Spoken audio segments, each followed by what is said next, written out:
Hi, welcome back. This week I thought I'd tell you about a couple of the people who helped shape the decision to move here and do what I'm doing. So, if I go right back to the very beginning, one of my first couple of years at St. Paul's in Sao Paulo, and my dear friend Sean Mugan decided that he was going to make a movie, a sort of a documentary about gringo life in the somewhat challenging metropolis that is Sao Paulo. And it turned out that as a willing partner in crime and easily tempted, loquacious sort of raconteur, I jumped at the chance to get involved in the project. It was a very interesting, experience, and I think a great little movie that, who knows, perhaps I'll dig up one day and put it out in the world for people to see in all its glory and perhaps not so much glory. The movie, by the way, was titled The Good, the Bad and the Gringo, which I still get a little bit of a chuckle out of. At a certain point, we were talking about my hobby of sculpture, and we're in my workshop, and I was discussing one of the real problems that I faced as a sculptor, which was, I was an amateur, so quite frankly, although I'd sold one or two pieces, really selling sculptures wasn't something that happened to me. And what I really wanted to do was make big sculptures. And the question was, where do you put them? I mean, it's all very well making, a larger than life-size human figure, but it's got to go somewhere. Or, find a willing recipient and a welcome home. And I was living in a small flat, so that kind of ruled me out. I sort of jokingly said in the movie, I think, that, what I needed was a big garden. And then, a couple of years later, again, while I was working at St. Paul's, they had a tradition of bringing visiting authors to do workshops. And for a couple of years, a writing team of children's authors, the two Steves, came out. They were great characters. They are great characters. Great fun to go out with after a long day's work, especially at the end of the week when they'd wrapped up their workshops. And at some point on the trip, one of the trips, we were talking about things that we did, and they were asking about my sculpture, and they just asked me, kind of in passing, if I'd ever been to the Yorkshire Sculpture Park when I lived in England. And, I hadn't. I'm not entirely certain I've ever been to Yorkshire, for that matter. And at the time of living in England, if I wanted an art fix, I lived in London, and, there was all manner of places to go and visit to satisfy my quest for the modern and not so modern. I particularly like the National Portrait Gallery, which perhaps isn't so surprising given the direction my art has taken.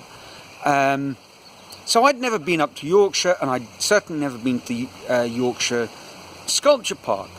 But I looked it up, and it really, what an amazing place! And it's on my list of places that I'd love to visit one day. But now, these two different moments had thrown together a problem and a solution. And when I started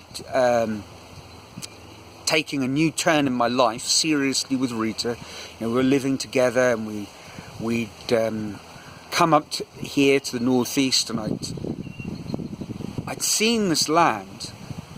That's kind of when I slowly, as one does, the light bulb flashed, and I thought, that's it. I want to make big sculptures. I can't do it in Sao Paulo. I don't have the space to store them. I don't have, frankly, I'm not producing work where I'm figure in the sort of landscape of sculptors in Sao Paulo. But if I came up to Northeast, well, I could make sculptures to my heart's content here and just scatter them around the garden, which is what I'm doing with this chap over here. This was a head that was sort of languishing in our workshop in Sao Paulo. I showed it at an exhibition. It didn't sell. Surprise, surprise. I mean, not because I think it's a bad piece of art, but you know, I think I sold one sculpture after my exhibition at the Brazilian British Centre. You know, I had a load of stuff went out on loan. I had 4 pieces on loan to the British Consulate General, Martin Raven, nice chap, and he said, and I perhaps have mentioned this before, but it always makes me laugh. You know, he said he's the sort of number 2 diplomatic figure in Brazil. The number 1, the ambassador living in Brasilia, has Henry Moore sculptures on loan. The number 2, the Consulate General in Sao Paulo, makes do with Neil Priest on loan, which was a compliment and a backhanded compliment sort of at the same time. And it almost came to something. You know, someone saw my work, a Brazilian artist who is, I guess, still married to a Brazilian who's a senior figure at the World Bank. They live in Washington. She has a gallery in Georgetown. She invited me to show her work there, except I had to take care of all the details at this side, you know, and obviously the expense of getting sufficient sculptures to Washington, really, I wasn't in a position to do that at the time. So kind of when you put all these experiences together, one of the big motivations was to come up north and, you know, practice my art here, because at least that problem of where do you put the damn stuff is conveniently solved. You know, you've seen my garden. I think next week I'll give you a quick tour of the gallery, which is by no means small.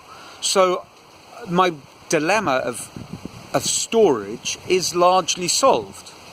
But it also, you know, hidden in that whole that sort of amusing, self-deprecating take on my life as an artist in Sao Paulo, there's another point that in Sao Paulo, even as a foreigner, even as a, you know, quasi-South African, quite frankly, I didn't stand out. I was just another person in a huge melting pot. So, you know, to try and get yourself noticed in Sao Paulo, which is I suppose the hub of the Brazilian art market, is difficult to say the least. Coming here, the problem is obviously completely reversed. Getting yourself noticed may be slightly easier, less competition and so forth. I've had a load of exhibitions, but this isn't exactly a huge market. And that's no bad thing, actually, because it's allowed me to develop at my own pace. And, you know, if I'm truly honest, you know, and I think this would be true for a lot of artists or writers or musicians, you know, one of the reasons we don't sell our stuff is because we're still in a development phase. You know, these are marketplaces where there are fantastic rewards at the very, very top and very limited rewards further down the food chain. You know, perhaps you can develop your little niche, and that's wonderful. I mean, and why not? But all the same, it stands that the market is not huge. So here, being able to develop a story that makes you stand out, to me, this is quite interesting. And in the long run, taking my time, developing my art, if at some point my art really does reach that stage where it's ready to be viewed by the world, you know, and producing amazing, wonderful stuff that makes people gasp in awe, well, they can come here on holiday. We've got wonderful beaches. It's sunny all year round. This is a great place to visit. So that's kind of my strategy. You know, and a lot of people won't come and visit. I have a small market, which is, you know, the sort of tourist community, but the kind of holiday, European and Sao Paulo holiday home community who've set up homes here to take advantage of principally kite surfing, but other, you know, outdoor activities and pursuits. And then, of course, there's another reason to set up something here, because obviously there isn't anything like this in Sao Paulo. There is no Yorkshire, in Ceará. There is no Yorkshire Sculpture Park, and why shouldn't there be? So really the long-term idea is to, you know, if someone says, well, people don't get culture here, if they don't get this little niche of culture, it's maybe because they simply haven't been exposed to it. And the only way to do that is, you know, is to bring it here so it becomes accessible. And really that's deep down what I'd like to do. And, you know, how successful I'll be, well, time will tell. For the time being, you know, I'm along for a ride and it's fun. And the sun's shining. And I didn't have to get up early in the morning to work. You know, I had to get up early in the morning to go to my workshop, which is a whole nother story. So there we go. A sort of another origin story of a sort. Let me know what you think, and you know, if you don't fancy a comment, but you really are feeling adventurous, we're always welcome for visits. And you know, if you think but you're a long way out in the woods, well, we've got spare rooms, we've got a place to stay, so come along and enjoy some Sunshine State hospitality. Until next week, ciao.